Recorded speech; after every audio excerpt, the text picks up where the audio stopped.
user-generated content, or you have dynamic things. For example, Facebook, Instagram, where So it you are becomes more posting some. interactive. It's more interactive, so it's not just a static website, but a dynamic website which is changed by the people, by the users themselves, not just the actual owner of the website or the application.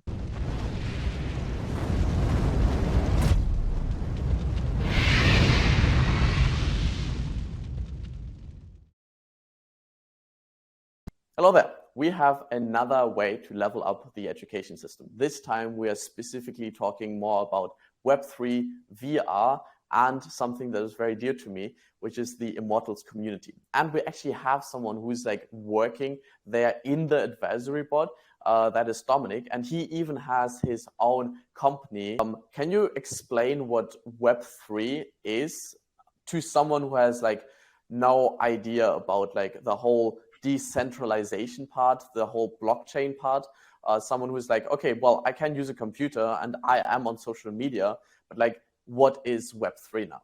Before going into Web3, I would explain what is Web1 and Web2 and why it is Web3, because it is an evolution. Web1 was the first internet where you were able to read. You had websites with static information. You were able to check out those websites, learn about them, etc. Then Web2 is the next transition, next phase, where you have user-generated content, or you have dynamic things. For example, Facebook, Instagram, where so you are posting some. It's more interactive, so it's not just a static website, but a dynamic website which is changed by the people, by the users themselves, not just the actual owner of the website or the application. And so then Web3 is kind of the next step after that, right? Yes, Web3 is the next evolution. And in Web2, it's very important to say that in Web2, everything, all the content that you created as a user will be owned by the creator or by the owner of the platform. For example, on Facebook, if you post something, or Instagram, if you post something, post a picture, post a video, that's owned by Facebook. That's stored on Facebook's or Meta's data centers. So they are the owners. You cannot really, you think that you are the owner because it's on your profile, but actually no. They can do anything with the content. Right, they can block just take you. Everything off, block. Yeah. I think this has happened with like a lot of people on like Twitter before, right? Where they were just like, no, like you don't have an audience anymore. Exactly. You are working like for years maybe, and suddenly they can block you, they can censor you and remove everything that you had. So is that all the power, all the authority is in their hands. Web3, on the other hand, is the next evolution when you have the user ownership of data. So it is made possible by the blockchain. Excuse me. So by the blockchain, a blockchain is a public ledger. It's a public database, which is a decentralized database hosted by multiple host machines all around the world. So people you kind of who own your own things, your own website, your own profile. Yes, because is that similar to how like you can have a like AI and like ChatGPT, but kind of hosted on your computer locally, something like that? Not fully. So it's decentralized means that the actual data that you have is stored in multiple locations and owned, not owned by a central authority. For example, in Web2, Meta is owning the content that you posted on their data centers. They have admin rights to their data centers. In Web3, this data is hosted on multiple machines all around the world, which are running the same program, which makes sure that none of these people who are storing this data are the actual owners, but through cryptography, you are the owner because you have the keys, you have the private keys, you have the password for this data. Oh, so it's kind of like And this co-ownership, right? Like everyone kind of owns everything, but through the key, you can identify what you own of this everything. no, Because it cannot actually be taken away, right? you are the owner. They are just storing it. So they Okay. are storing it, and they cannot modify it because they're running this program. They're running these scripts, which make sure, which is using cryptography, which makes sure that they cannot really. Of course, they can remove it from their machines, Yeah. but it doesn't mean that it will be removed from the global network. Okay, so let me try to put it in different words, because I do want to make sure that like we have this one established truth, and like I do have some information on that, but like I'm really gonna like try to poke holes in that so we have like a very Yes. solid understanding of that. So the way that I like to simplify things. So do tell me if this simplification is correct or it needs some adjustments.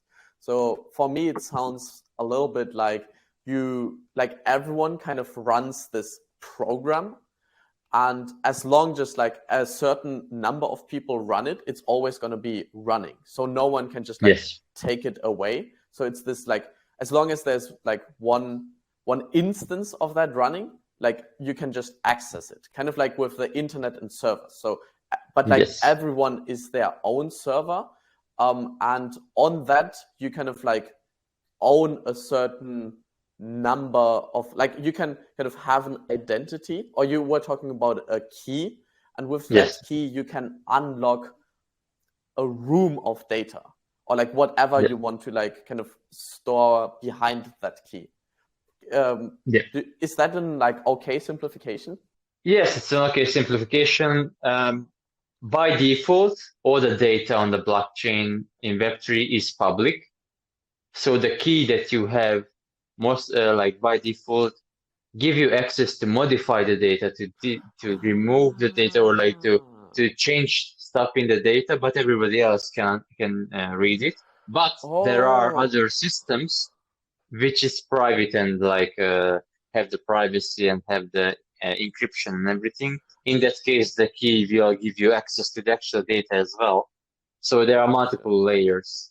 So And it's a little what bit is, like yeah, a page that you have editing access, and you give everyone just like reading access. exactly, Nice. by default. Okay. There are more sophisticated systems where you have the right to change the read access as well. So people might not be able to access the page if they don't have access, don't have like permission to see that. Gotcha. Okay.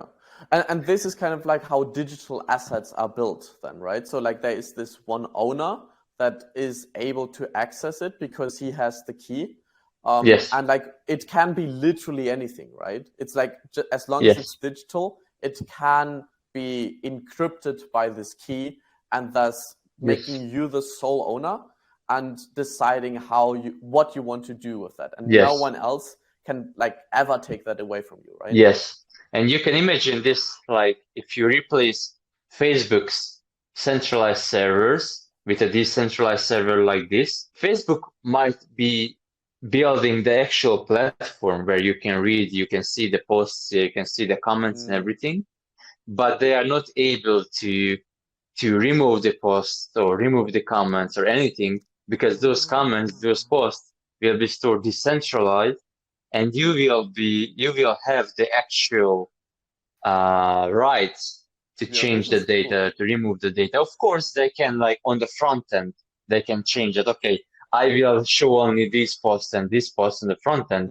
But if you go into the back end, go It into will the always behind be the there. scenes, it will always be there, and you will be the sole owner, and you will decide what to do with the data. That's a whole new level of accountability, right? And like also It is. transparency, because you It is. cannot really cover up anything like that. So I think that's Yes. why like a lot of bigger companies are working against this decentralization, because essentially they are losing power by giving Exactly. like, because like the power is then suddenly in the hands of the users. And Exactly. also, like when something exists that, like, I don't know, like you cannot cover up anything. So you need to be like, if you do want to work within Web3, you basically have to almost play with an open hand, right? This is Yes, exciting, man. 100%. And also one other thing that we need to cover, I think it's very important, that what is the incentive for these people all around the world to run this program, to store other people's data? Because actually you are, as a participant of this network, you are hosting other people's data. Yeah. And why would you do that?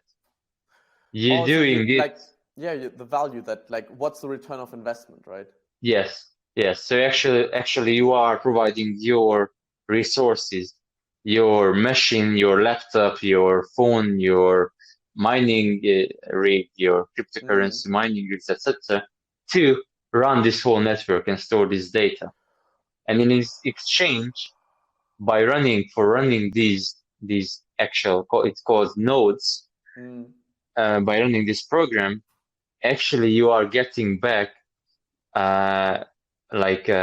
coins, cryptocurrencies. Oh, so this is happening simultaneously, right? Like it gives us access, but like through access, you're automatically mining, or is that like a different process? Yes. So if you are running this program, running the node, you're everything is happening automatically. So you are at the same time you are hosting other people's data, and on the other, and at the same time you're getting rewards. You're getting rewarded for hosting this. This reward is sometimes not equal. Sometimes you get more, sometimes you get less. In other systems, it's more like fair. So there are multiple different systems, but it doesn't really matter. You will always get rewarded if you're running it for like certain amount of time. And you as the user who you want to have your data hosted. For example, you want your pictures, you want your comments, your posts hosted. You will pay for this hosting. So it's a very big difference in Web2.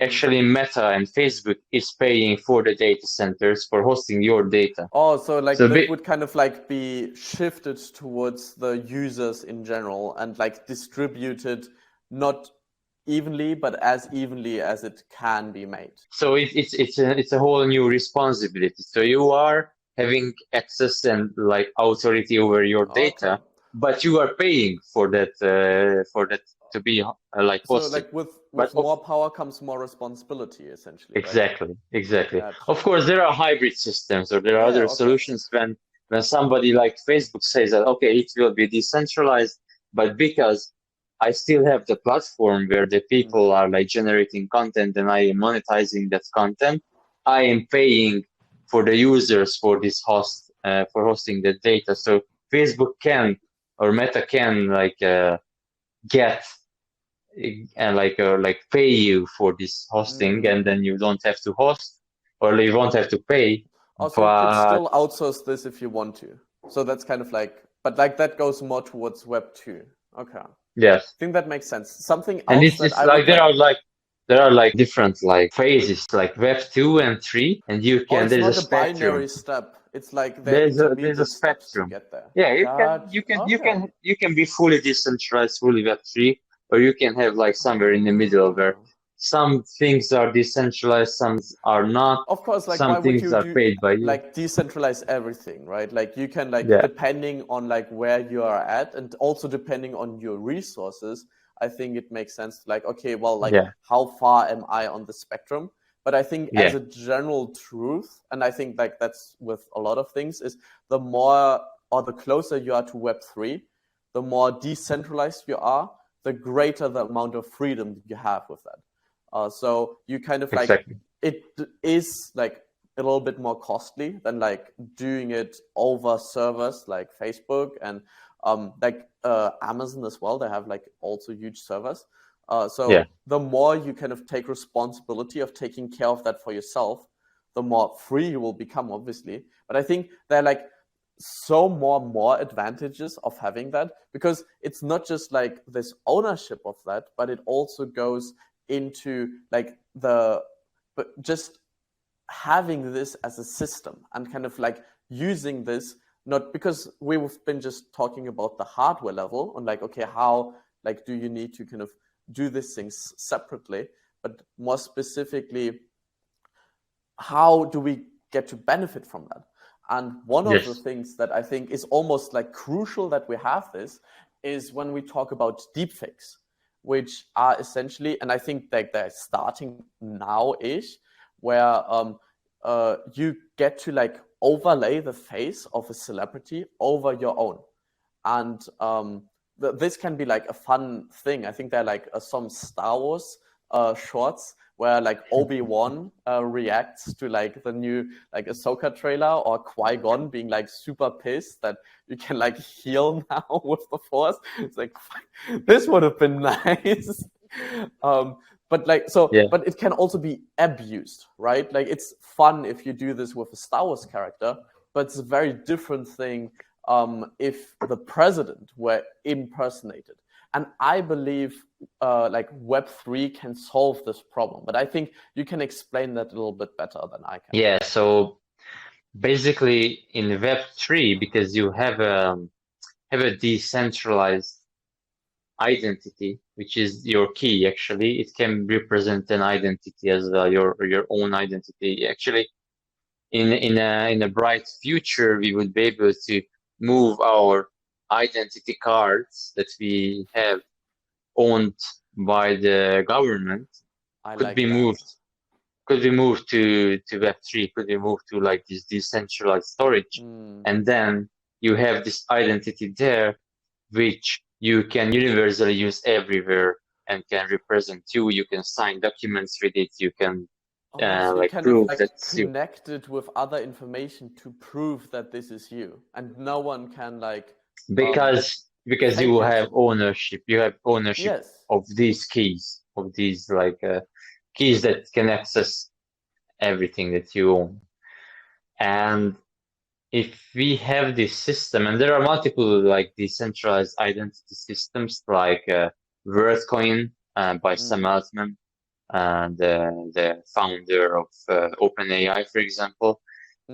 This WorldCoin project is also trying to solve this, so everybody have one decentralized identity, which is in the beginning validated by an iris scan, like on your eyes. Oh yeah, that would be like perfect. Also Yeah, super sci-fi. Like it is. Actually, they are built like these kind very sci-fi orbs, which you nice. can put down somewhere, and then you go there and it will scan your Yeah.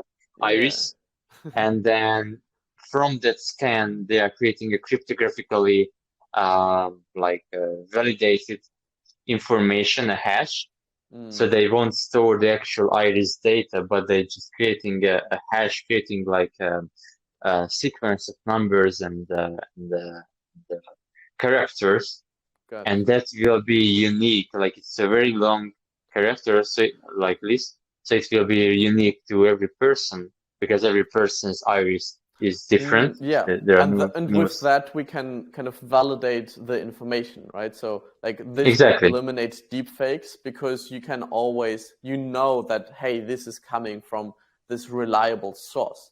So Yes. like if, for example, you get a message like that seems to be from me because I'm appearing on the video, but it doesn't have my signature on that, you're like, oh, like this is not coming from Lucas. That probably means it's a scam, or I should at Exactly. least message like Lucas, because you have me, kind of how we have each other's contacts. It would be Yep. probably similar that you can like reach out to that identity of that person where you can say out like, no doubt this is 100% you because it's your character ID, it's your sheet, Yeah. it's this like one page that only you get to edit, and I know that, so I can like could message that. But I think this is where it becomes kind of complicated, and like I am kind of in this topic, not as much as you do, but I feel like we may have lost a few people. So I think something to like Yep. make this a little bit simpler is just generally saying you have like this character or like this identity that cannot be copied, that is unique to you, Yes. similar to how your like eye is just like there is just one like or fingerprint, very similar.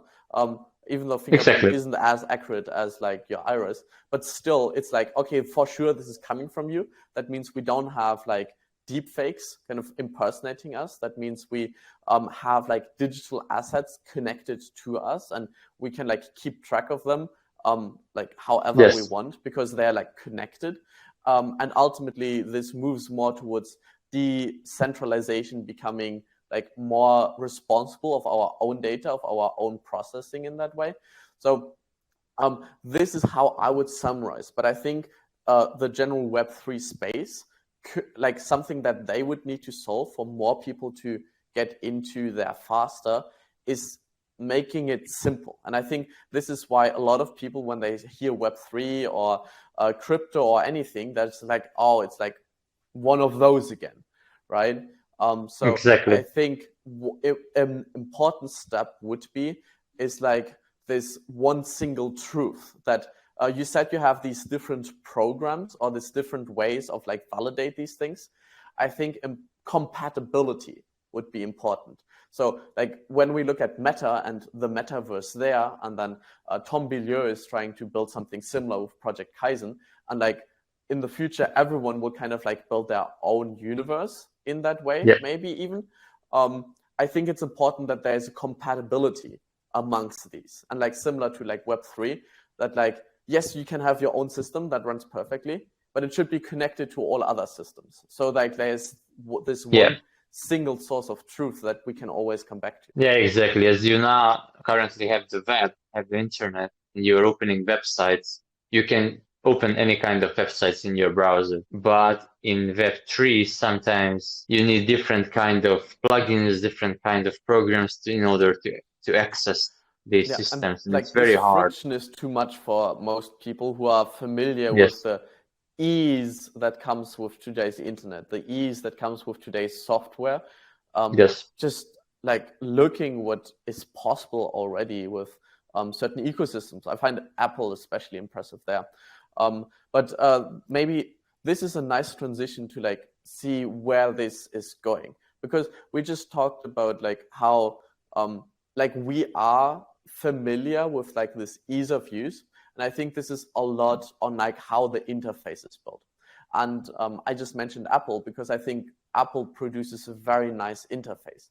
So I think the step that we take next is kind of just connecting the digital world that we already have with our phones with like the Web3 world. And I think the Web3 world will be mostly consumed in virtual or augmented reality. And I think that's why Apple is also going into the Vision Pro, which is their new headset, which like I feel like you have more background in the VR space. So because this is kind of like where we're transitioning now to how like is VR enabling Web3? VR enabling Web3. That's a very interesting question. I think that the two is like quite separate, but they can strengthen each other. So in VR, if you are building, for example, a world, you're building a VR world or like AR or anything, it don't have to be VR. It can be just simple 3D world.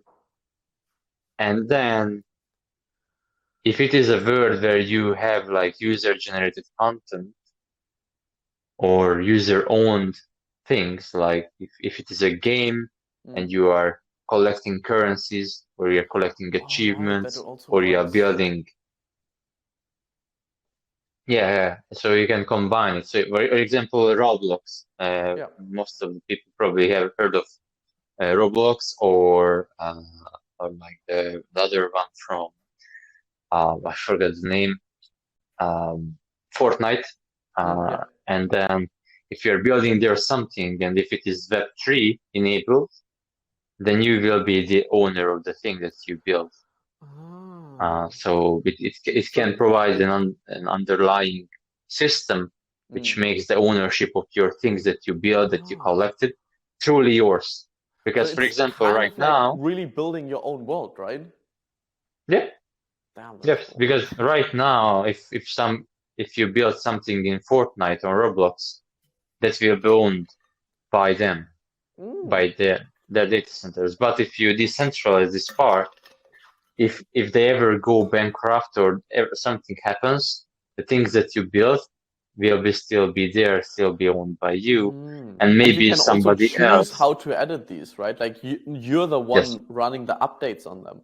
And for yes, example, a lot of people are currently building like their whole company on other people's like networks and servers and algorithms. And maybe you have like a program in, for example, Notion, and you're just like, hey, like I built this, and then Notion updates something like in their interface, and this breaks your product.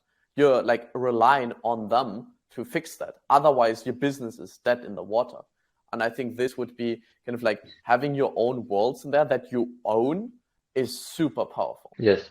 Of course, you still need something, a platform Yeah, of course. where you can like easily showcase or see this word, or like read, That's to be able to read, like see what's there. Or you can, because you have the data available, you own the data, you are able also to build a viewer, build something, like build a website where you can gotcha. see what did you build, and then it will be truly yours, and like nobody. Okay. Would it work that something like Roblox or VR chat, which are essentially ways where you can already build virtual worlds, but like you don't own them, could that be that you own the identity of that?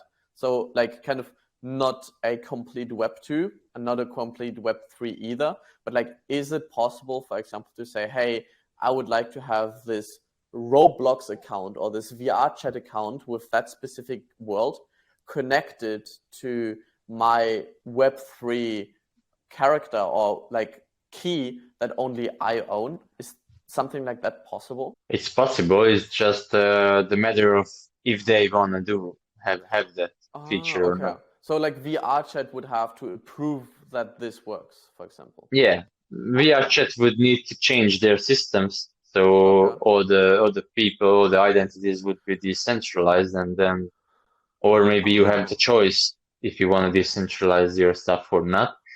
But okay. they need to do the first move, or somebody Oh, needs to build something from scratch, yeah, which is by default yeah. decentralized. I was thinking that. I feel like companies have now a choice. So either they kind of like do as we just said and say, hey, okay, we're gonna make it possible so you can like use Web3. So we are giving some away of our power, but like we through that we provide a service. That's kind of like Yes, also what Amazon did with like same day delivery. It's like, hey, like you have the power to like decide when this package arrives at you, but like you're also like we basically own you. yes, So I think it's like this another step on like giving us some of that power back, and I think these companies will be highly rewarded because like they create a better community, right? They are more transparent with their data. They yes, allow for a more collaborative work approach, and I think this is ultimately where Meta will fail, because I don't think Meta will ever do that, because they like have too many stakes in like the Web 2 game. But someone like VRChat, which is like a much smaller company, or I'm not sure who owns Roblox, but I saw it like I think it's almost the most valued game on like it's just insane. But it I think is. these are more likely to kind of like go into this Web3 because first of all they have not as much to lose, and second of all they rely so much on the community and like the people staying in the system. And if people, of course, you will need to have the people, the community want to do this change, want to have these changes. If Gotcha. the actually, I think Facebook would be also would do the change Mm-hmm. if majority of their users, customers Oh yeah. would want that. But in order to that happen, we need to go through major shifts in society. And this is not easy to happen, so it's much easier with like bottom-up things. Yes, that makes sense. I wonder if like these big tech companies like Facebook, Meta, I guess Apple is like part of that too, since they are also investing into VR and gaming. But like I feel Apple would be more aligned with that, or maybe faster to move in that direction, because they are already like so keen on security and like empowering the user. While I feel Meta isn't quite there yet, or they're still. It feels a little bit shady, or like not shady, but like disconnected. Like what it's a misalignment somehow between what they say and what they do, because Yeah, like they they are not say all walking the these. talk. Exactly. But also on the other hand, Apple is one of the most closed systems That is out also there. true. That's true. So Huh. I don't really see that Apple will move into Web3 in the near future because of this close, because they are building amazing, very user-friendly That things. is true. But in order to do that, they have to be really closed and restrictive on things so they can keep it up. But I think they still like will allow a door open. So kind of like on, yes, you are in the Apple ecosystem and you can listen to like your music. You can still say, oh, but I do want to listen to Spotify, even though it's not Apple Music. And I do want to use Chrome, even though it's not Safari.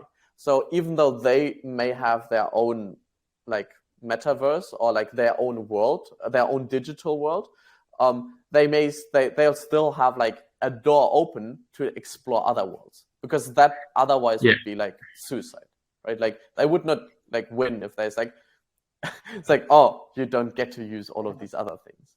Yeah. So I think But like they then we are get the they best of are both worlds. yes, but they are very, very cautious about That Web3, is that's true. for sure, because, for example, the first Web3 enabled app on their app store was released a couple of months ago. Because before that, Yeah. if you had any kind of cryptocurrency, any kind of blockchain features in your app, you were not able to release, especially if you wanted to like sell or like have the Oh, okay. people buy and sell their data or create new things on the Yeah, blockchain, they're really you were careful there. That is true. you were not able to like publish those kinds of apps.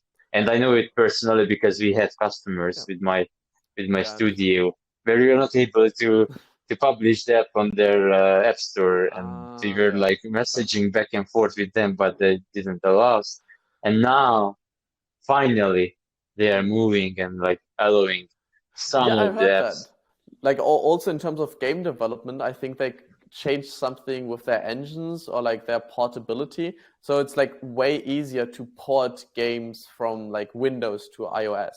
And like Yeah. especially with the Apple Silicon, also the recent keynote from the iPhone 15, like these are just straight up gaming machines now. Like they have so good processors, because so I have a background in IT, right? So something that still like really sticks with me is the smaller it is, the further it is in the past. So, but we have come quite the long way. So, like 5 years ago, like in order to play a game that has really good graphics, you had to pay like, I don't know, 500 euros for a console or something. But because we were like able to make things smaller and smaller and smaller and smaller, and like now, especially with Apple Silicon, they are able to have like a similar processing power on like the consoles back in the days. Like if you look at mobile games nowadays, they're like way above the games I played on the PS3 sometimes even. So, and I think they're just moving more and more in that direction. And because that with Apple Silicon now, they have so much graphical and processing power, they're able to run all these games. So like Yeah.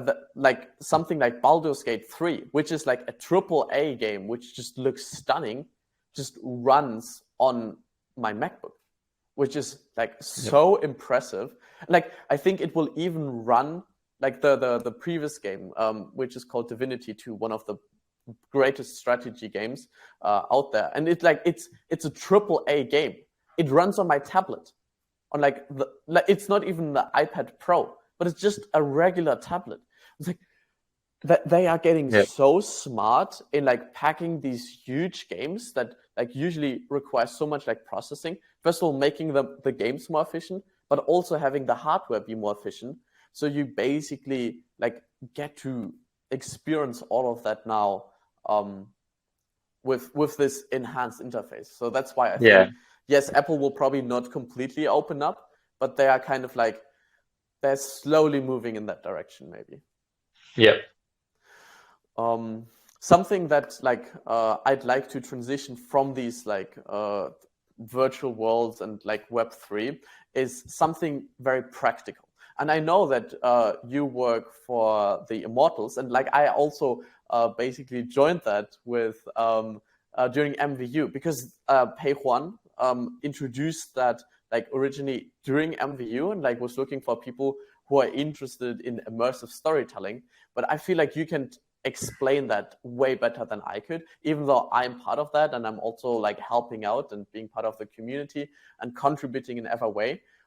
You're much more closer to to the source. So Immortal Studio, what can you tell us about that? Because this is something very practical that connects Web3 and eventually will also go into VR. So I think this is a nice tying everything together. Yeah, so Immortal Studios is an LA-based company which has a very bold mission and vision, which is to awaken the inner hero in everybody all around the world through entertainment. And it means entertainment in all spectrums: comic books, movies, series, video games, board games, podcasts, everything. And also it is all of this entertainment is based on the genre called Wuxia. Wuxia means the Chinese martial arts fantasy genre, or the fantasy hero genre, where it is coming from the word wushu. Wushu means martial art in Chinese. And something that is very similar to that is Avatar: The Last Airbender, right? Like this actually Avatar: The Last Airbender is the genre of that like movie or novel is wuxia.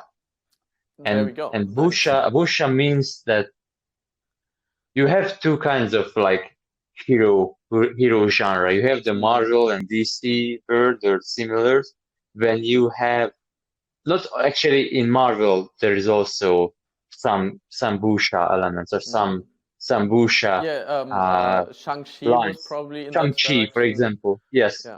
So wuxia means when you have the superpowers, you are a superhero, but all the superpowers you have, it might be not like outer world superpowers. You are just maybe a very like strong martial artist, but it means that all the power you have is coming from inside.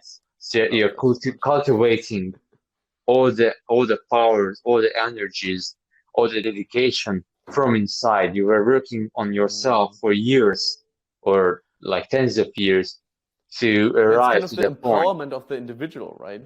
Like exactly. You get to like do that. And I think this is why so many people were unhappy about Star Wars Episode 1, where they said, oh, this whole Force thing is from the midichlorians, instead of like having the Force within you all the time, which I personally prefer like as a better explanation on something like Star Wars, but like kind of connecting that with essentially everything, right? Because you want to build whole different levels of IPs. So a lot of like similar things that go in the direction of Avatar: The Last Airbender, right? And to have like another example, the other kinds of superhero genre, as you also said, but let's say in Spider-Man or in Iron Man, in Spider-Man, a spider bitten the like Spider-Man, and then he became Spider-Man. He got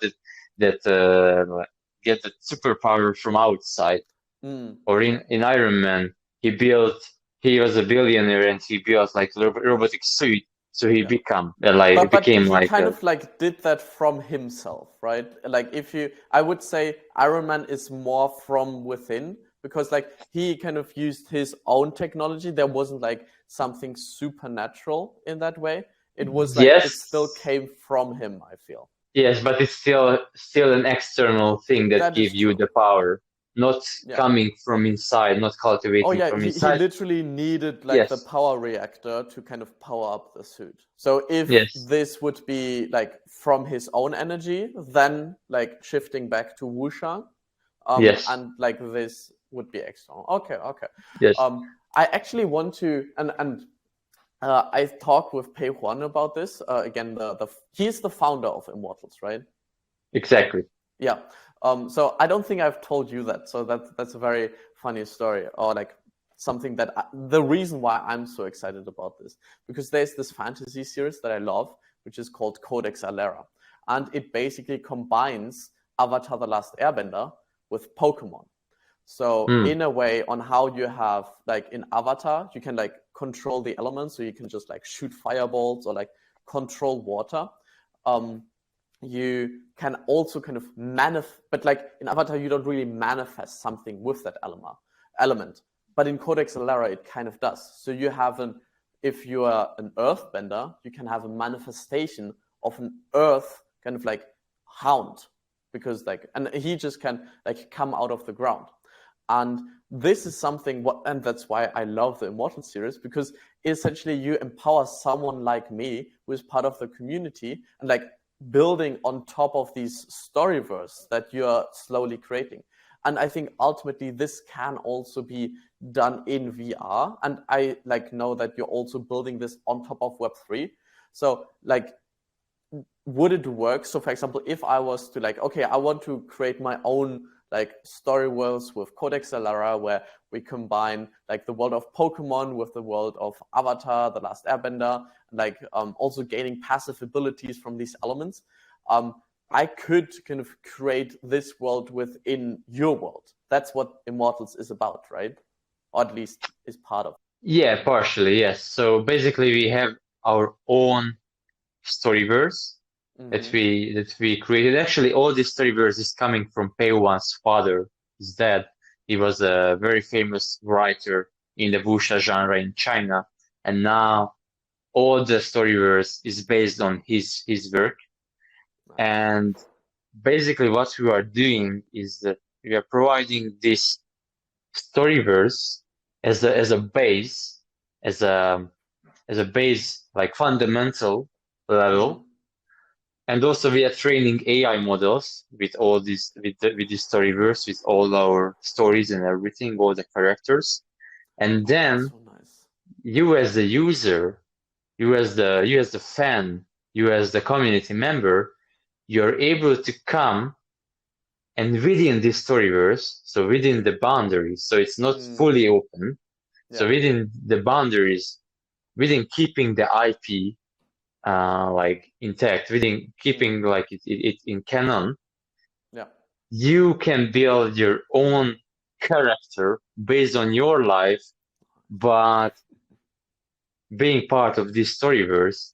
And you can create the story, you can create the character, you can create the background story of the character, you can build like whole stories, having or keeping all the physics, all the timelines, and all the other things within the storyverse. Yeah. But you can have your own comic books, you can have your own parts or parts of the game with your own character. And maybe in the future, if you are building like so it will be decentralized. So the IP, the storyverse and everything will be kept at Immortal. So it will keep the rights to have the IP, but you can build your own characters within this IP. And maybe in the future, if you build a very successful character which is loved by other lots of other people in the community, we might be able to create a movie or have your character that you built in our Storyverse used in our movies, in our official stories, and then you will get rewarded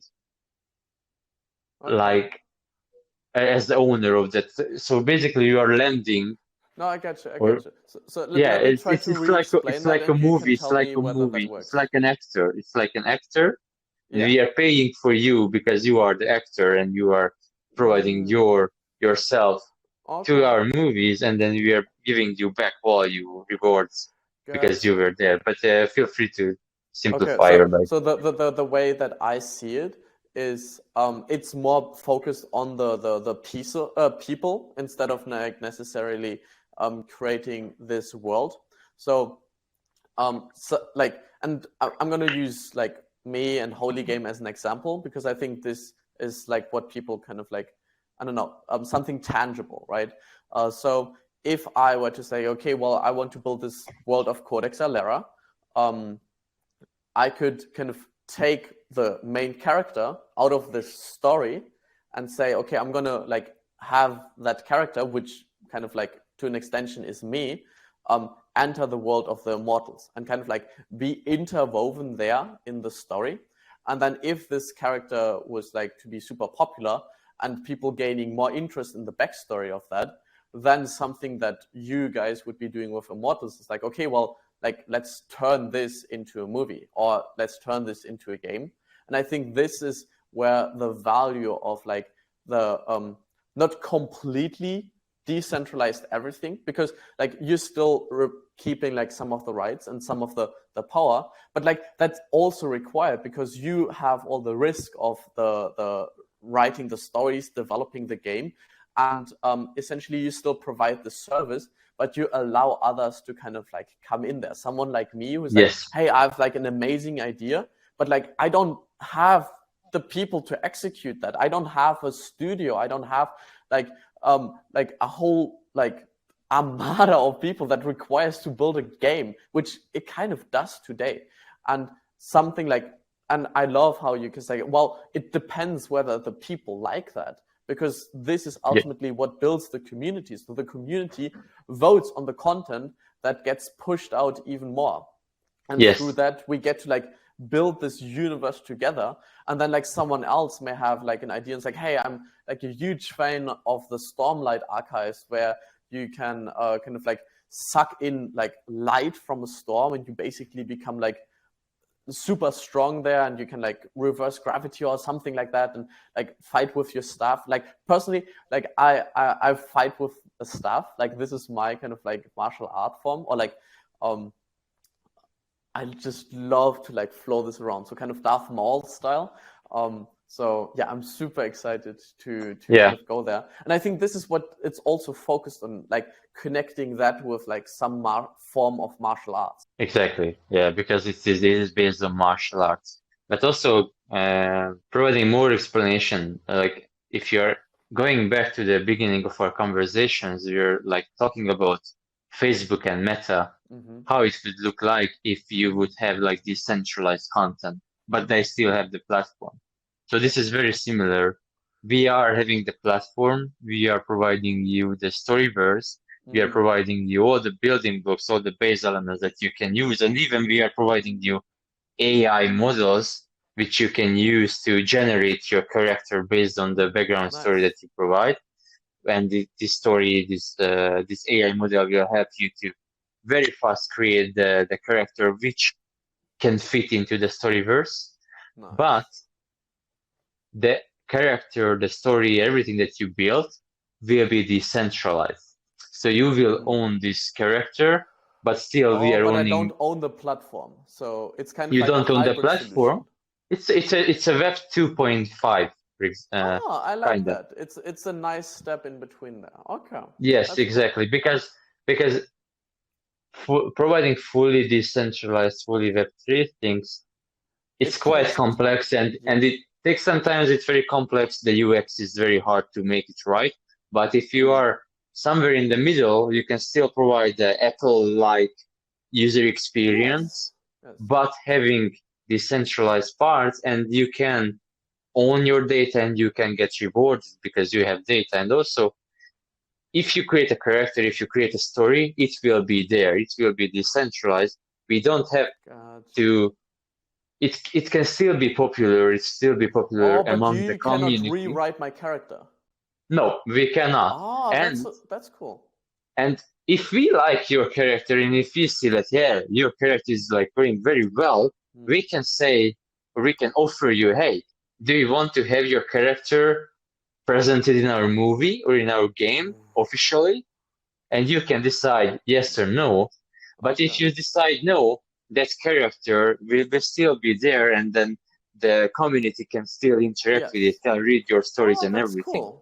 So Nice, it's nice. like mix and match of the both worlds. So like let's kind of just take this as a concept and see like how far we can get this. So let's like, I don't know, zoom into the future, like maybe 5-10 years, and let's say I have created this character, and it is based on Codex Alera, where you like are basically an avatar which can control the different elements, but you can also manifest them.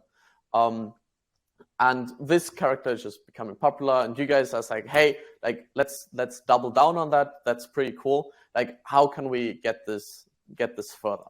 So this is something that I've been thinking for a while, and since like you're literally working with people kind of building that up, I'd love to like hear like what's possible, maybe what's a little bit like too far out there, but I'm just like to dream and maybe also connect our previous conversations together in this like one vision, and kind of like just think about what the future could look like. So I'm thinking something like the Holy Games, which is an event organized by me, where we come together like physically, and everyone gets like a different weapon. So like last year we had like staffs and swords and bows and like dodgeballs, and kind of like we're fighting around an objective, because I live on a farmyard. So that means we have a lot of space, and we've been kind of like working on the space, improving that, making it kind of like first visually pleasing, but also super practical. So we have these different checkpoints that you can go to. And through these challenges, through these kind of like games, I would like to take them into like the metaverse, into eventually this immortal thing. So I'm thinking that like if in the future, not just we're like hitting each other with like physical swords, and like shooting each other with like toy bows, because we didn't use live arrows. Like we would have this digitally, and instead of fighting each other, we could fight like a horde of orcs or maybe some aliens.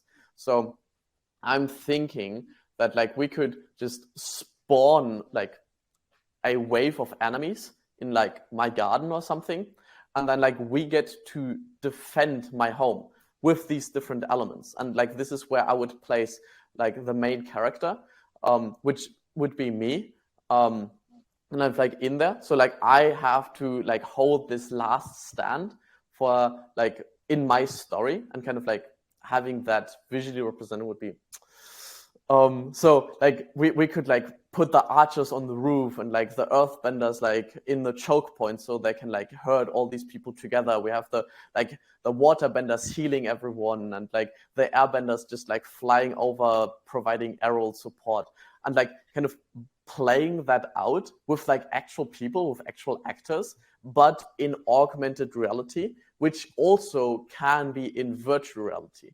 So through that, like we just have to like digitize these enemies as well as our weapons. But like I was at the Gamescom in Cologne, and they already have like just gloves that you can wear that kind of like vibrate in certain things. So if you just wear gloves, and like for example, I fight with a staff, right? Like I feel like this is my weapon of choice.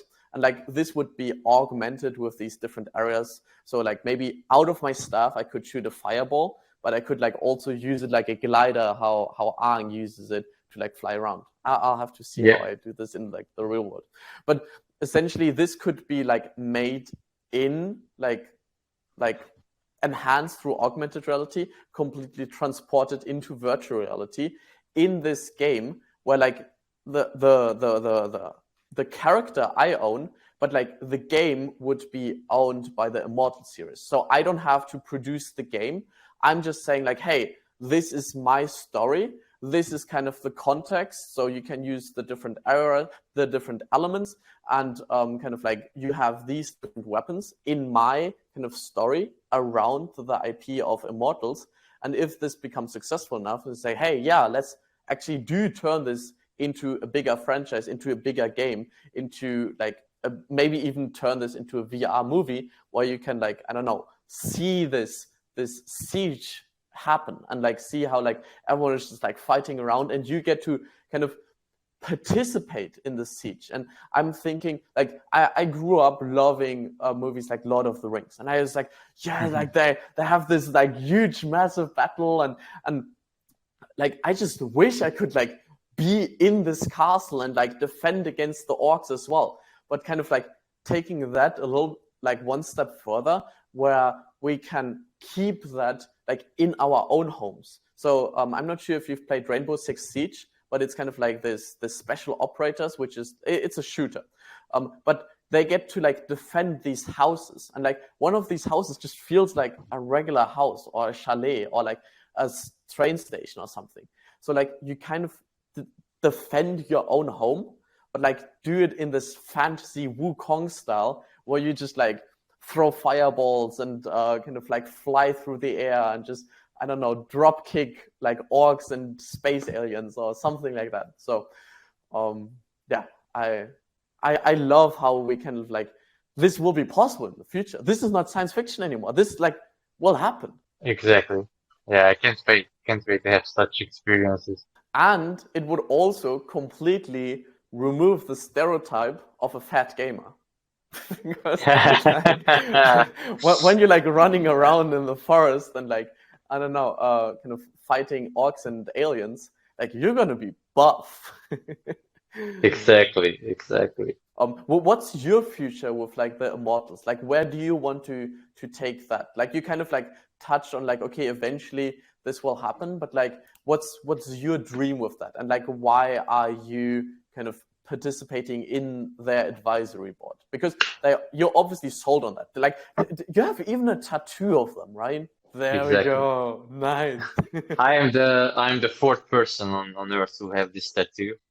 Obviously, Pei-1 was the first one, and he had this tattoo even before Immortal. So then, when he founded Immortal, this sign became the icon, became the logo of Immortal. And yeah, so why I'm present in the advisory board?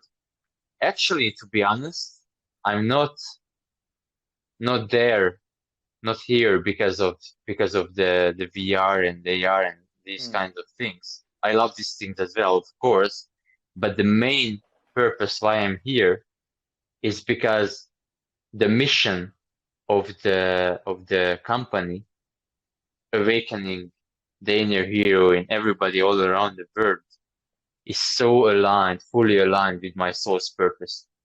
Because my soul's purpose is also to awaken people consciously all around the world.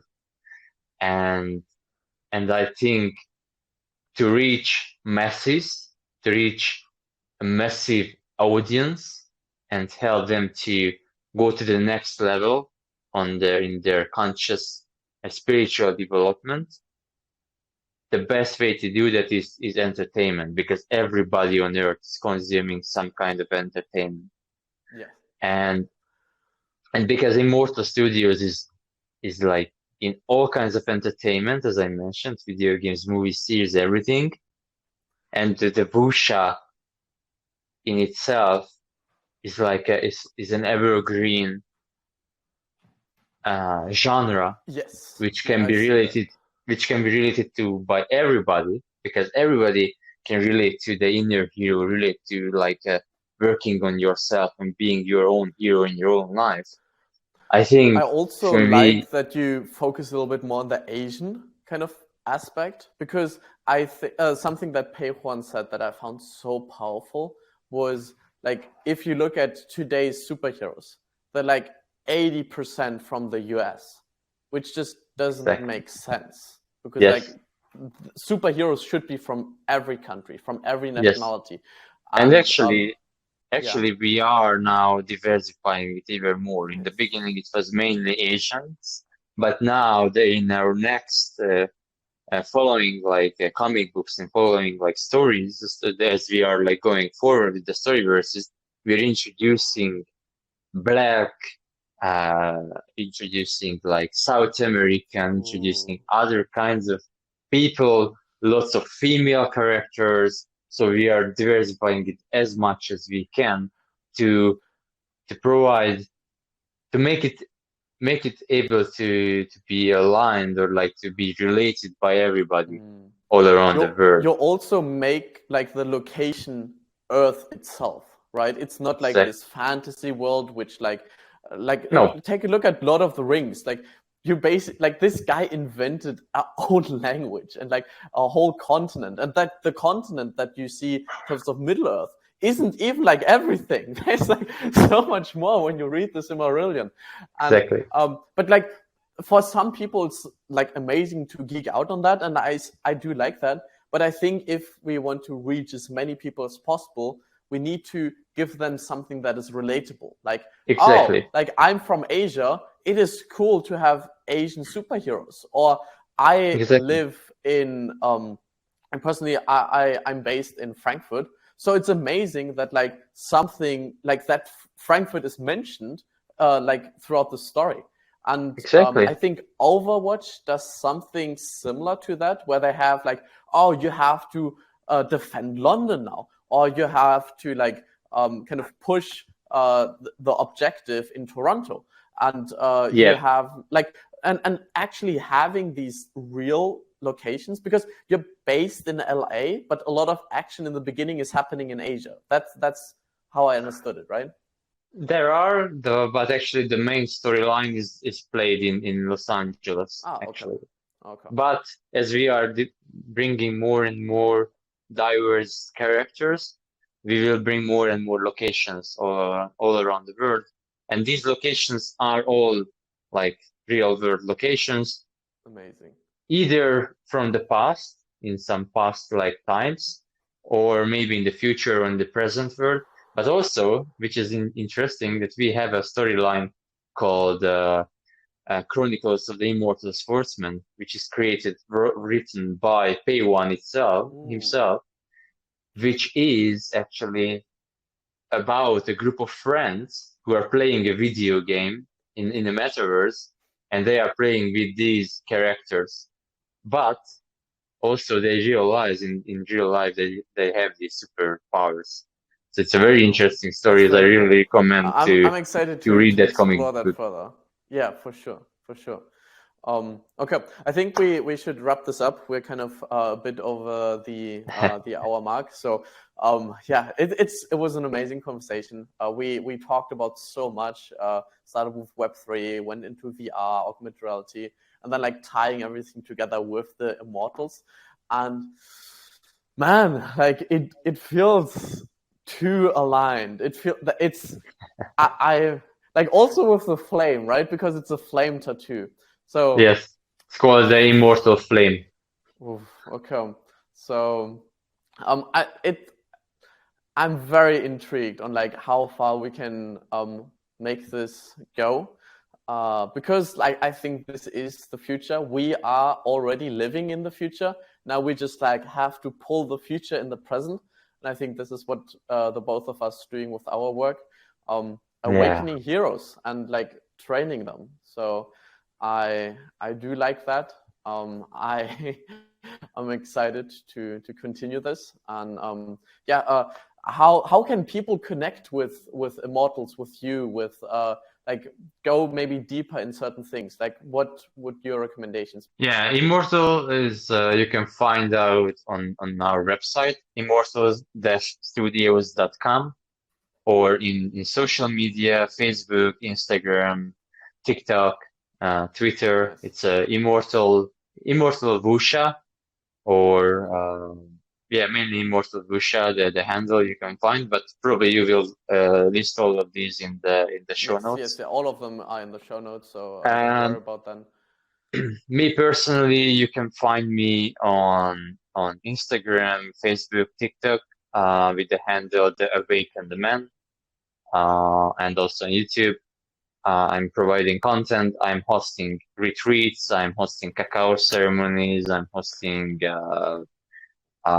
ecstatic dance sessions as well, I still and find it online funny that courses. like we originally just connected over acro yoga.